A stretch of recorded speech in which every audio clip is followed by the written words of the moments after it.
donde quiera que usted se encuentre, tenemos ahora el privilegio de considerar, válgame la redundancia, la consideración bíblico-escatológica número 118, es decir, la 118, donde nosotros estamos analizando, pues gracias a Dios, la pregunta: ¿podemos creer en la profecía bíblica? ¿Ok? Es un análisis del señor J.E.R.O.L.D. espacio A.U.S.T. ¿Ok? Él es la persona que es responsable de esta publicación, pero yo debo decir que él escribió pues ese artículo para, para la revista Las Buenas Noticias, revista de comprensión bíblica, correspondiente a noviembre-diciembre del 2003, donde ese artículo es el preponderante pues de toda la revista, que es una pregunta y dice: ¿podemos creer en la profecía bíblica? Bueno, este artículo publicado por la persona que ya he dicho corresponde a noviembre-diciembre del 2023, al volumen 8, al número 6. Las Buenas Noticias es una publicación bimestral de la Iglesia de Dios Unida, ¿ok? Una asociación internacional, P.O. Box 541027, Cincinnati, Ohio.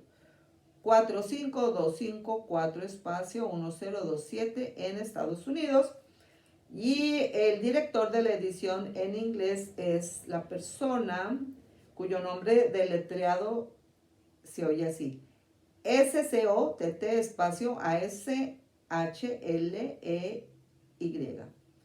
Ok, y el director general de la edición en español es León W-A-L-K-E-R.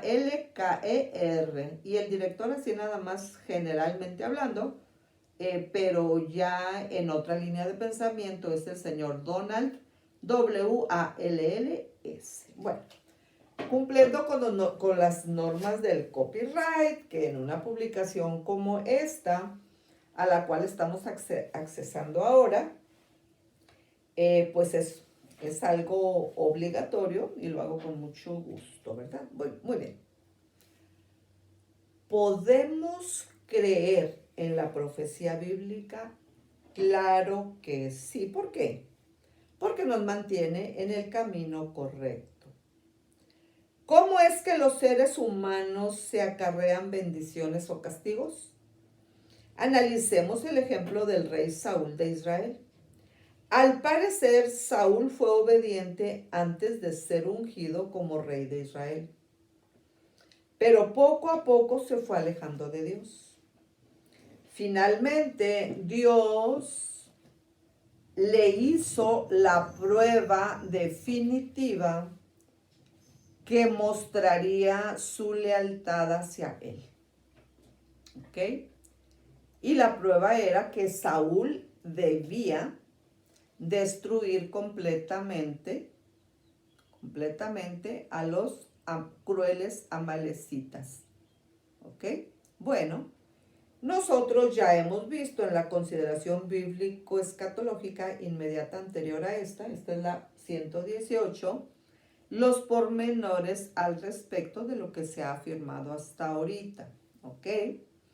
Entonces, ahora nosotros vamos a ubicarnos en la parte siguiente de este artículo, pues del cual ya hemos citado lo relativo a las normas del copyright. Ok. Es muy importante estudiar la profecía bíblica, es lo que estamos haciendo aquí y ahora, porque nos puede ayudar a todos, a individuos, a familias o naciones a mantenernos en el camino correcto con Dios.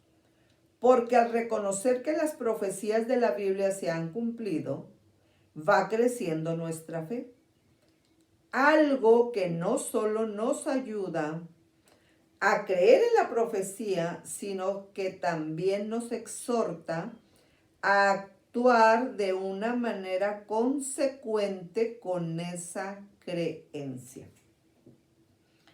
Si lo que en la Biblia fue profetizado se ha cumplido y ha sido comprobado por los arqueólogos e historiadores, pregunta, ¿no deberíamos poner atención en lo que las escrituras nos dicen que va a ocurrir en el futuro? Pregunta, ¿podemos creer en la profecía bíblica? Sí, ¿por qué? Bueno, porque Daniel profetizó el surgimiento y caída de imperios a nivel planetario. Muchas de las profecías de la Biblia se han cumplido, lo que demuestra que esta es realmente la palabra de Dios. Algunas de las profecías más importantes que se han cumplido tienen que ver con el surgimiento y la caída de imperios que dominaron en el cercano oriente por muchos siglos. El profeta hebreo Daniel, en el libro que lleva su nombre, profetizó acontecimientos que se cumplieron hace muchos años y otros que todavía están por cumplirse. En su libro menciona la historia de esa región escrita por adelantado. Desde la época de Daniel mismo hasta el regreso de nuestro Señor Jesucristo. Acuérdense, la noticia más importante es que nuestro Señor Jesucristo viene pronto en el inminente arrebatamiento. Sin embargo, al final del libro, Dios le dijo, cierra las palabras y sella el libro hasta el tiempo del fin. Muchos correrán de aquí para allá y la ciencia se aumentará. Estamos hablando del capítulo 12 del profeta Daniel en el versículo 4. Esto nos da a entender que ciertas profecías fundamentales que por muchos siglos no podían entenderse, se entenderían con más claridad a medida que se aproximara el fin. Y nos guste o no nos guste, nosotros estamos viendo en los tiempos finales cómo aplique, en la línea de pensamiento que aplique, ¿verdad? Y que sea congruente con las más de 300 consideraciones bíblico-escatológicas que ya han sido publicadas, ¿ok? Entonces,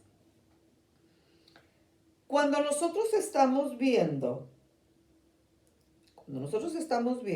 esto de Daniel 12:4, estamos diciendo que nos da a entender que ciertas profecías fundamentales que por muchos siglos no podían entenderse,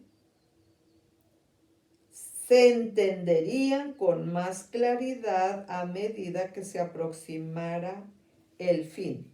Y es precisamente allí donde nosotros nos estamos ubicando en los tiempos del fin. La precisión de las profecías de Daniel acerca de acontecimientos tan remotos es francamente espectacular. Por ejemplo, en la profecía de las 70 semanas que aparece en Daniel 9 del 24 al 27, Daniel predijo exactamente el año de la aparición de nuestro Señor Jesucristo y el comienzo de su ministerio en el año 27 después de nuestro Señor Jesucristo. Aquí el señor Jerold espacio Aust, que es la persona que está haciendo este escrito, está haciendo esa afirmación citando a el comentario bíblico del expositor que fue dictado en el año 1985, ¿ok? Y fue escrito por el señor Gleason espacio Archer, Archer, ¿ok? Se escribe Gleason, así como les dije, Gleason Archer, y el libro se llama Comentario Bíblico del Expositor, ¿ok? Entonces, el que está escribiendo este artículo, esta persona, está citando a un erudito cuando está diciendo algo sobre una profecía preponderante que tiene que ver con nuestro Señor Jesucristo, cuando dice, ¿ok? Pues de parte de Archer, claro, Daniel predijo exactamente el año de la aparición de nuestro Señor Jesucristo y el comienzo de su ministerio en el año 27 después de nuestro Señor Jesucristo. Y claro que sí, también él da pues el crédito, ¿verdad? A un pensamiento que fue escrito por Archer. Muy bien. Otra sorprendente profecía registrada en el libro de Daniel es su interpretación del sueño de Nabucodonosor, que aparece en el capítulo 2. En el segundo año de su reinado, este rey de Babilonia tuvo un sueño que lo perturbó enormemente y que sus sabios no pudieron explicar. La cultura babilónica les daba especial importancia a los sueños y Nabucodonosor estaba convencido de que este era muy importante. Estamos hablando del capítulo 2 de Daniel en los versículos 1 al 3. Su sueño nos da una revelación, dice Archer, recuerden lo que estoy diciendo, un autor citando a otro autor, ¿ok? Dice Archer, su sueño, o sea, el sueño de Nabucodonosor, que Dios le interpretó a Nabucodonosor y pues también a todos nosotros, ¿verdad? Por medio de Daniel, dice Archer. Su sueño nos da una revelación del plan de Dios a lo largo de los tiempos, hasta el triunfo final de nuestro Señor Jesucristo. Y nos presenta la sucesión predeterminada de potencias mundiales que habrán de dominar el cercano oriente hasta la victoria del Mesías en los últimos días. ¿Cuáles? Pues estos, los de usted y los míos. ¿Ok? Aquí, obviamente, pues es la obra ya citada de Archer, y si ustedes van a su libro, literalmente pueden encontrar el comentario en las páginas 39 y 46 para que vean el contexto. Sin ningún conocimiento previo, Daniel le explicó los detalles del sueño a Nabucodonosor. Tú, oh rey, veías, y he aquí una gran imagen. Esta imagen, que era muy grande y cuya gloria era muy sublime, estaba en pie delante de ti y su aspecto era terrible. La cabeza de esta imagen era de oro fino, su pecho y sus brazos de plata, su vientre y sus muslos de bronce, sus piernas de hierro, sus pies en parte de hierro y en parte de barro cocido. Daniel capítulo 2 versículos 31 al 33.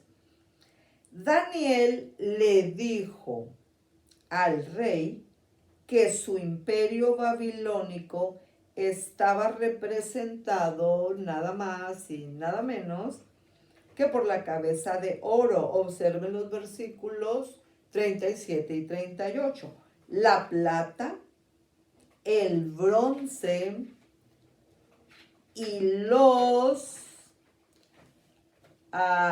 elementos pues subsiguientes estaban bien determinados. Miren, cuando estamos nosotros aquí a estas alturas del partido, es muy importante que hagamos una breve referencia para otra vez estar muy al pendientes de la malla escatológica, porque esto de los imperios pues es fundamental. Miren, cuando nosotros estamos viendo que Daniel le está citando pues nada más y nada menos que al emperador del planeta Tierra, pues de todo el orbe, como aplique, y en la línea de pensamiento que aplique, al emperador mundial Nabucodonosor, él está empezando en Babilonia, ¿ok?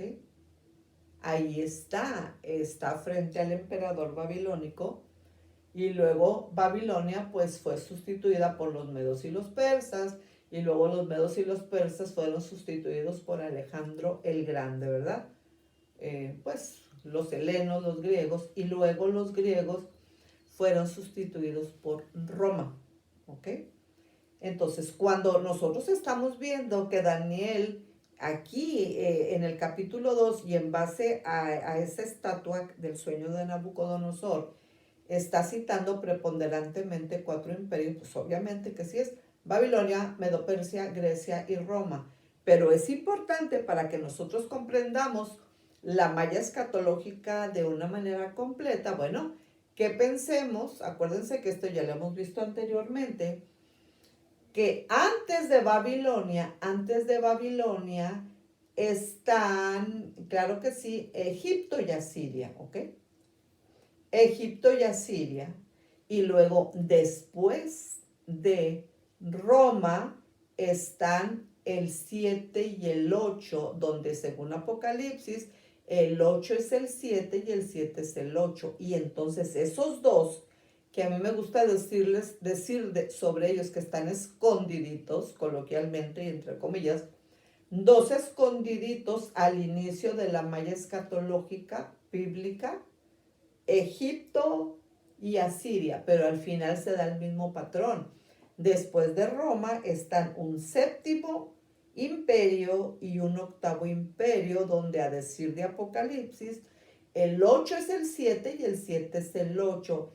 Y hablando fundamentalmente, pues estamos diciendo que ese es el imperio que está por llegar y que es, pues sintetizando, el imperio del anticristo. Entonces nos ubicamos y entonces, pues claro, la plata, el bronce y el hierro, ¿ok?, que estaban presentes en cada uno de los elementos citados allí, pues en lo que Daniel le estaba revelando de parte de Dios a Nabucodonosor y también a nosotros, porque lo estamos viendo ahorita, que formaban el resto de la estatua, es decir, los metales. Estaba el oro para Babilonia, y luego estaba la plata, ¿verdad? Que era el pecho y los brazos de plata, que estaban representando a los medos y a los persas, o sea, el pecho y los brazos. Y luego estaba el imperio siguiente, que tenía que ver con el vientre y los muslos de bronce. El imperio de bronce de la Grecia helenística con Alejandro el Grande, ¿ok? Los griegos, los helenos. Y entonces ahí está el bronce. Fíjense cómo cómo se van rebajando, vamos a decir, en calidad o precio los metales. Del oro da un bajón a plata. Y luego de plata, o sea, con los medos y los persas, da un bajón a Grecia con bronce. Y luego de bronce, pues da otro bajón. Permítanme usar esta palabra coloquial. A Roma. Entonces con Roma ya llegamos a hierro. ¿Ok? Entonces, observen ustedes cómo esa depreciación en los metales nos va diciendo por sí misma la calidad, cómo la depreciación también va a medida que nosotros nos vamos acercando a los eventos del fin de los tiempos, como aplique y en la línea de pensamiento que aplique, por ejemplo, en la conducta de los hombres en los tiempos que nosotros estamos viviendo. Observe, el hombre ha conquistado muchos campos de la ciencia.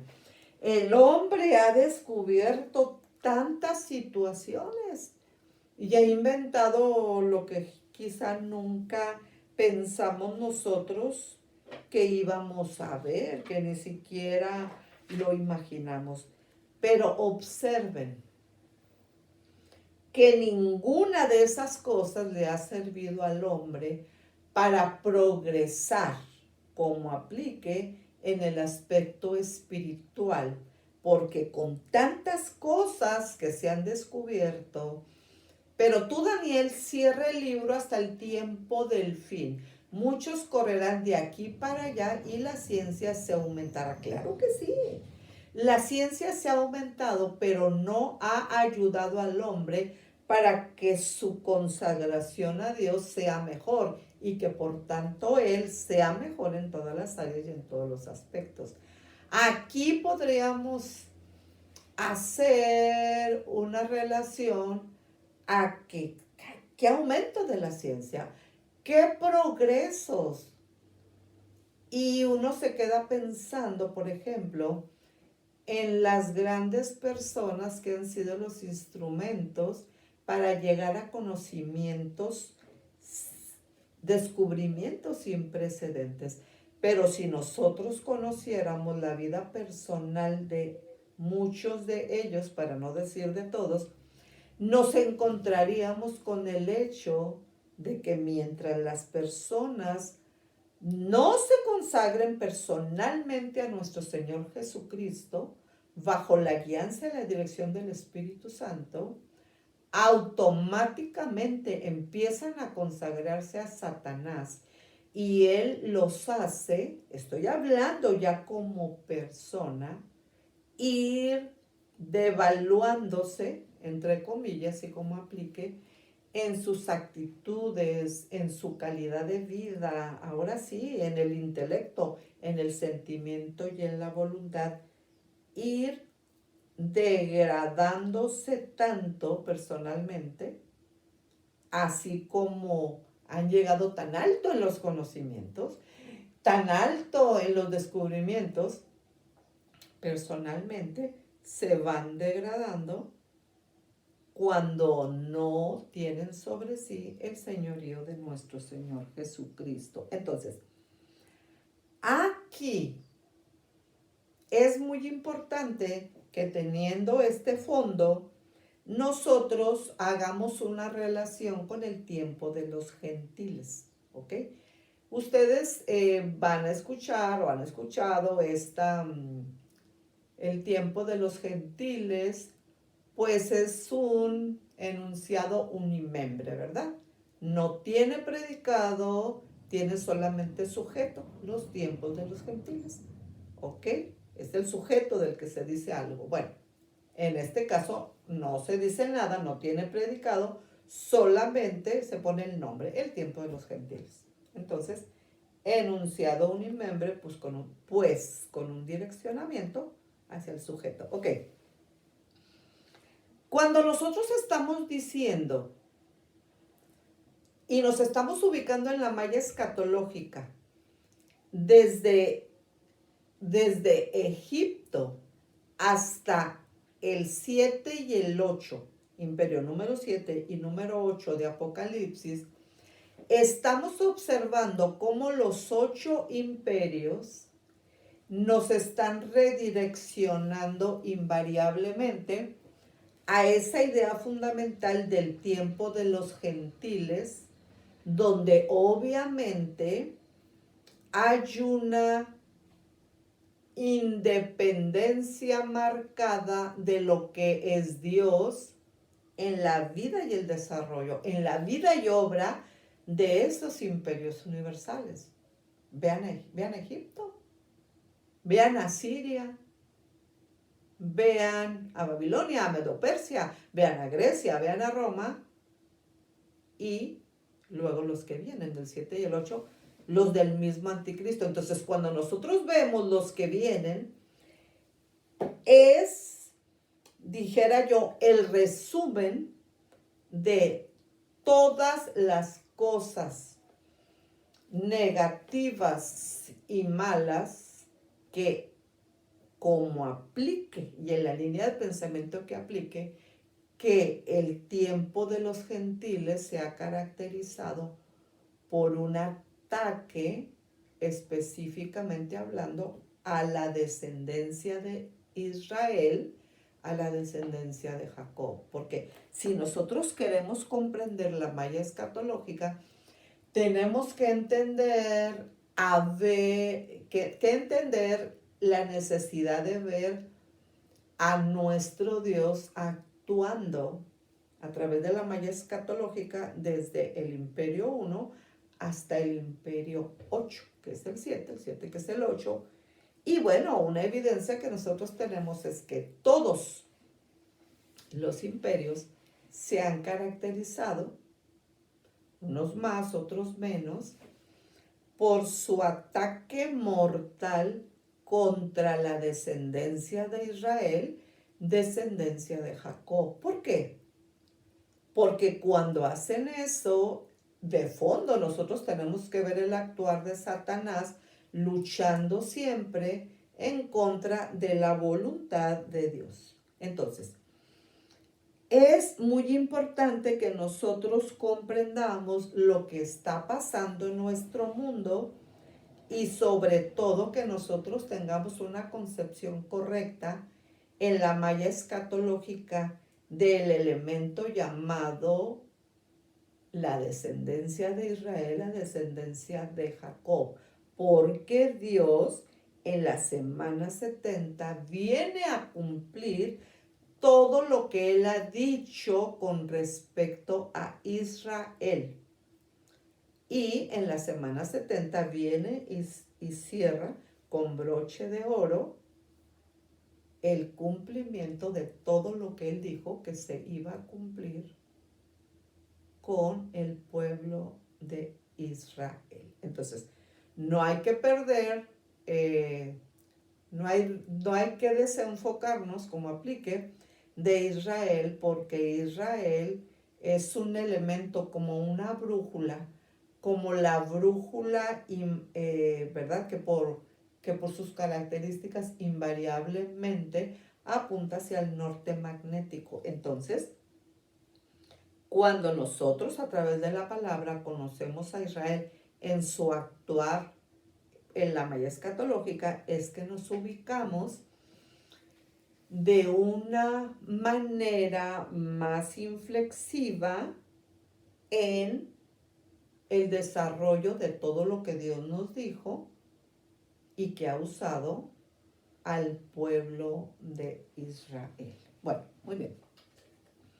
Entonces, cuando estamos diciendo pues que ya llegamos al hierro, pues imagínense, desde el oro hasta el hierro, pues por eso estamos como estamos, ¿verdad? Pero ¿quién está de fondo? Bueno, pues de fondo está Dios, que es sobre todo, y pues también está el enemigo para el que le quiera hacer caso. No nos conviene, hay que centrarnos en consagrarnos a nuestro Señor Jesucristo voluntariamente. Ok. Los elementos que formaban el resto de la estatua, ok, ya dijimos cuáles, pues el de hierro, el último Roma, y luego le antecedió pues el bronce con Grecia, y pues antes de Grecia pues estaba la plata, ¿verdad? Con los medos y los persas, ok. Ok, representaban los últimos imperios, tres imperios poderosos que sucederían a la gran Babilonia de Nabucodonosor. Eso lo podemos ver en los versículos 39 y 40. Esta interpretación dio un sorprendente resumen anticipado de la historia universal. ¿Okay? El sueño de Nabucodonosor y la interpretación de Daniel ocurrieron alrededor del año 600 antes de nuestro Señor Jesucristo.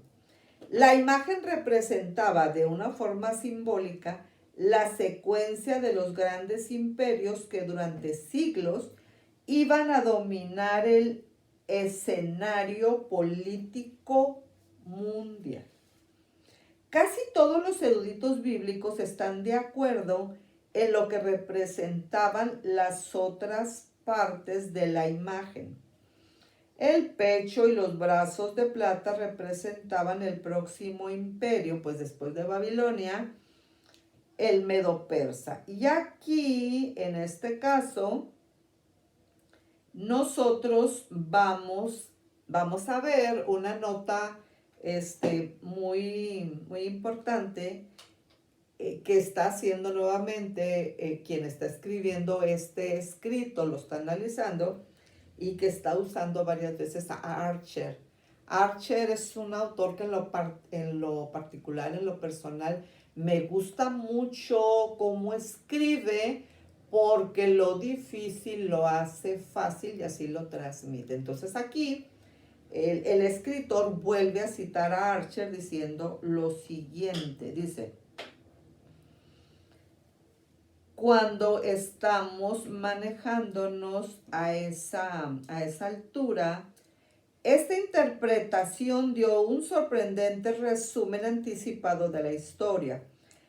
El sueño de Nabucodonosor y la interpretación de Daniel ocurrieron alrededor del año 600 antes de nuestro Señor Jesucristo.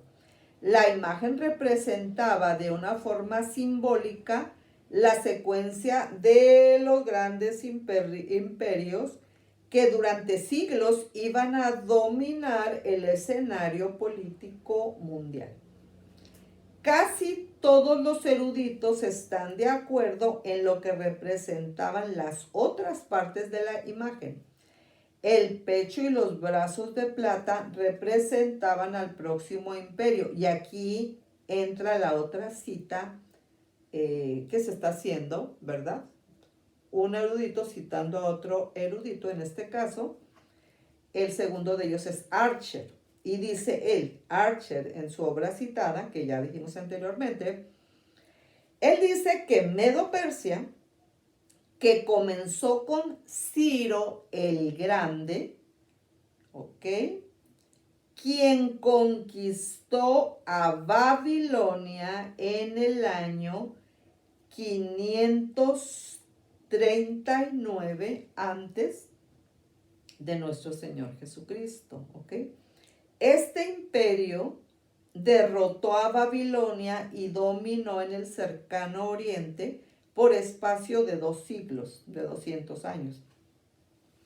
El vientre y los muslos de bronce representaban el imperio que iba a dominar después en la región. ¿Ok? El imperio de bronce fue el greco-macedonio, ¿ok? Establecido por Alejandro Magno. El imperio de bronce duró entre 260 y 300 años, ¿ok? Casi 3 siglos.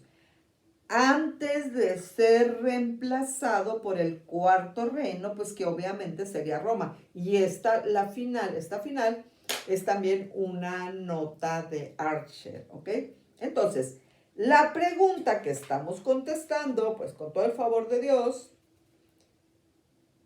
es, ¿podemos creer en la profecía bíblica? Claro que sí, claro que sí. ¿Por qué? Bueno, o sea, estamos dando razones junto con la persona que ha hecho magistralmente este escrito, pues por el surgimiento de Roma. Después vendría el imperio más dominante de todos. ¿Ya se sabe usted los números romanos? ¿Los ha usado? Pues claro que sí. ¿Ha oído hablar del derecho romano? Pues sí, claro, ¿verdad? Claro que sí.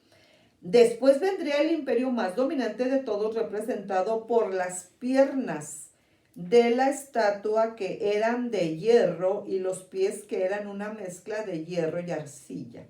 ¿Ok? El hierro tiene la connotación de dureza y crueldad. ¿Ok? Y describe al imperio romano que alcanzó su máxima expresión bajo el reinado de Trajano. ¿Ok? Esta nota también es del erudito de apellido Archer. ¿Ok? Trajano fue emperador entre el año 98 y el año 117 después de nuestro Señor Jesucristo. El imperio romano dominó muchos siglos. Parte de la representación del cuarto imperio fueron 10 dedos. Acuérdense, los 10 dedos de la estatua que veía Nabucodonosor en su sueño, que se le había olvidado y que ahora Daniel, por obra y gracia de Dios, le está refrescando la memoria, ¿verdad? Ok, entonces, parte de la representación del imperio fueron 10 dedos. Los pies y los dedos estaban compuestos en parte por hierro y en parte por arcilla, tal como explica el versículo 41. ¿Qué significa esto? El versículo 41 tiene que ver con una frase que tiene que ver, ¿ok? Bueno, tiene que ver directamente con el resultado posterior del cuarto imperio, simbolizado por los pies y los dedos, ¿ok? Por los pies y los dedos de los pies, ¿ok? Entonces, ¿de qué se está hablando aquí? Pues específicamente del versículo 41. El versículo 41 tiene que ver con una fase o resultado posterior del cuarto imperio, simbolizado por los pies y los dedos de los pies. Hechos de hierro y arcilla, una base frágil para semejante monumento. ¿Okay? El texto claramente da a entender que la etapa final estará compuesta por alguna clase de confederación en lugar de un gobierno único y poderoso, dice Archer.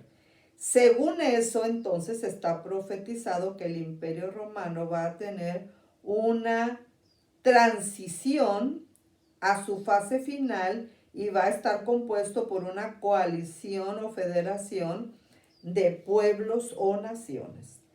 En un sueño posterior a Daniel le fueron revelados más detalles acerca de esta sucesión de imperios. En este caso, los 4 imperios fueron representados por 4 bestias. Un león, es decir, Babilonia, un oso, es decir, Persia, un leopardo, quiere decir Grecia, y la cuarta bestia, descrita como algo terrible, espantoso y terrible, y completamente diferente de las otras 3, según Daniel, capítulo 7, versículos 1 al 7. ¿Okay?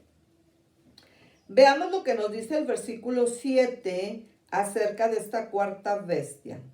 Roma, el imperio romano. Después de esto miraba yo en las visiones, en las vigilias de la noche, he aquí la cuarta bestia, espantosa y terrible y en gran manera fuerte, la cual tenía unos dientes grandes de hierro. devoraba y desmenuzaba y las sobras hollaba con sus pies, y era muy diferente de todas las bestias que vi antes de ella, y tenía 10 cuernos. Esto también es una referencia al gran poder de Roma, que destruyó todo lo que se le opuso. El increíble poder de la colosal Roma está resaltado en esta terrible cuarta bestia. Y esta es una cita de nuevo de Archer, ¿ok? Pero observemos la que acabo de decir. Pero observemos que los versículos 9 al 14 nos llevan directamente al momento en que nuestro Señor Jesucristo establecerá el reino de Dios en la tierra. ¿Qué imperios gentiles ni qué nada? Ok, pero observemos que los versículos 9 al 14 nos llevan directamente al momento en que nuestro Señor Jesucristo establecerá el reino de Dios en la tierra. Dice el versículo 14, y le fue dado dominio, gloria y reino para que todos los pueblos, naciones y lenguas le sirvieran. Su dominio es dominio eterno que nunca pasará. ¿Cuál? El de nuestro Señor Jesucristo. ¿El de Egipto? No. ¿El de Asiria? Tampoco. ¿El de Babilonia? No. ¿El de Medopersia? Menos. ¿El de Grecia? Menos. El de Roma, menos y como aplique. El 7 del anticristo, menos. Hasta el punto de congelación y más allá. Claro que no, ni el 7 ni el 8. Porque viene un momento, y viene muy pronto, donde nuestro Señor Jesucristo va a establecer su reino. Así que esperémoslo debidamente. Ok, estamos hablando del versículo 14. ¿Qué quiere decir eso? ¿Qué quiere decir eso? Bueno, nos está dando a entender que el sistema romano va a existir nuevamente en el tiempo del fin, como aplique, cuando nuestro Señor Jesucristo regrese a gobernar la tierra. Estamos diciendo que estamos hablando del inminente arrebatamiento. O sea, no estamos hablando de cualquier cosa. ¿Okay? Viene más pronto de lo que nos imaginamos. Así que lo mejor está por venir para los que ya le dieron su corazón a nuestro Señor Jesucristo. Así que si usted no se lo ha dado, esa es la decisión más importante de la vida. Y bueno, yo le invito a que lo haga ya. Ok. Este sistema, estamos hablando del sistema romano, de la cuarta bestia espantosa y terrible, contando desde Babilonia, Medio Persia, Grecia y Roma. Pero el sexto a partir de Egipto, porque le sumamos 2 al principio, Egipto y Asiria, ¿ok? Bueno, cuando nosotros estamos diciendo que es un imperio que nunca ha desaparecido, pues claro, si lo vemos desde el contexto de quién es el emperador de fondo, pues es en el gobierno de los gentiles, pues es el poder que, ahora sí, que con permiso de Dios, pues el mismo enemigo ha venido enseñoreándose de tal, pero porque Dios ha dado ese permiso. Porque el que se enseñorea y está sobre todo y sobre todos es nuestro Dios, que Él es el que quita y pone reyes. También a estos. Bueno, este sistema nunca ha desaparecido por completo, ha revivido periódicamente y en su surgimiento final va a luchar contra nuestro Señor Jesucristo. Estamos hablando del imperio del anticristo, 7 y 8, 8 y 7, ¿ok? Cuando éste regrese. Pero acuérdense de Apocalipsis 16, 16. Derrotado completamente el anticristo y sus huestes. y todos los que le quieren seguir. Nosotros no, ¿verdad? Nosotros seguimos a nuestro Señor Jesucristo. El capítulo 17 del Apocalipsis nos ayuda a entender cómo es que va a ocurrir esto. En este capítulo se menciona otra bestia y sus 10 cuernos simbolizan 10 reyes que aún no han recibido reino, pero por una hora recibirán autoridad como reyes juntamente con la bestia. Estamos hablando del versículo 12. Estos 10 reyes tendrán un mismo propósito y entregarán su poder y su autoridad a la bestia, dice el versículo 13. Esta fase final o último resurgimiento del Imperio Romano va a extenderse hasta el momento del regreso de nuestro Señor Jesucristo, ya que estos 10 reyes pelearán contra el Cordero, pelearán contra el mismo Señor Jesucristo. Jesucristo, cuando regrese a la tierra, ¿cuándo? Pues, he aquí yo vengo pronto, dice nuestro Señor Jesucristo. Todo esto concuerda con Daniel capítulo 2, versículos 41 al 43, que explica el significado de los pies de hierro mezclado con barro cocido de la imagen en el sueño de Nabucodonosor. Y lo que viste de los pies y los dedos, en parte de barro cocido de alfarero y en parte de hierro, será un reino dividido, ¿ok? Y en parte será fuerte y en parte frágil, o sea, parte fuerte, pues donde está el hierro, y en parte frágil donde está el barro cocido. Se mezclarán por medio de alianzas humanas, pero no se unirán el uno con el otro, como el hierro no se mixtura, no se mezcla con el barro. ¿Okay? Los gobernantes y naciones que van a formar esta federación final serán de pueblos diferentes. Esta confederación difícil de manejar tendrá muchas dificultades para permanecer unida y de hecho no va a perdurar por mucho tiempo. Como leímos en Apocalipsis 17, Jesucristo la destruirá cuando regrese. Y en los días de estos reyes, el Dios del cielo levantará un reino que no será jamás destruido, ni será el reino dejado a otro pueblo, desmenuzará y consumirá a todos estos reinos, pero Él permanecerá para siempre. ¿Quién? Nuestro Señor Jesucristo. Daniel 2:44. Gran parte de estas profecías, con todos los detalles descritos en los 2 sueños registrados por Daniel, ya se ha cumplido. Su detallado cumplimiento nos confirma la divina inspiración de la Biblia. Si usted lo cree, así es. Y si no lo cree, también así es. Así que más nos vale creer. ¿Ok? Es absolutamente imposible que esto pudiera verse debido al obrar humano. Sí.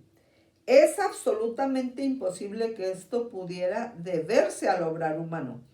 Tal como lo explica Daniel, hay un Dios en los cielos, el cual revela los misterios y él ha hecho saber al rey Nabucodonosor lo que ha de acontecer en los postreros días. Versículo 28, y nos lo está diciendo a nosotros ahora.